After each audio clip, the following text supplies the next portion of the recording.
एक ही दिन भर आलस करते रहते हो। घर का राशन भी खत्म हो चुका है।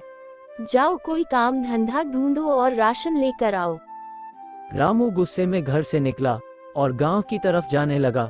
चलते चलते वो सोच रहा था कि अपने आलस को कैसे दूर करें, और वही उसे एक तांत्रिक बाबा पेड़ के नीचे बैठे हुए दिखे। उसके मन में यह आया कि वो अपने आलस को दूर करने का उपाय तांत्रिक बाबा से पूछे।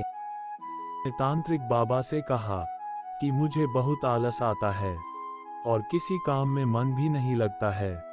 बाबा ने कहा कल सुबह फिर से आना।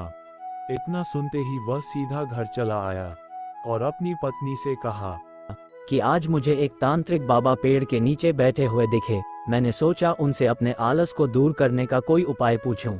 उन्होंने मुझे कल सुबह उस पेड़ के नीचे आने को कहा है।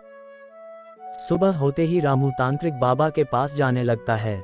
जाते जाते वह यह सोचता है कि आखिर उन्होंने उसे सुबह सुबह क्यों बुलाया होगा।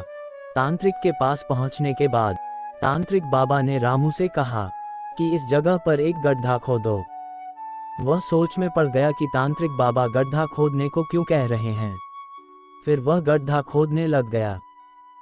थोड़ी देर गड्ढा खोदने के बाद उसे गड्ढे में कुछ बर्तन सा दिखने लगा।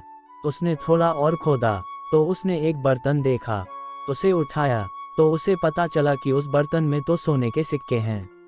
फिर तांत्रिक बाबा ने कहा कि मेहनत का फल मीठा ही होता है।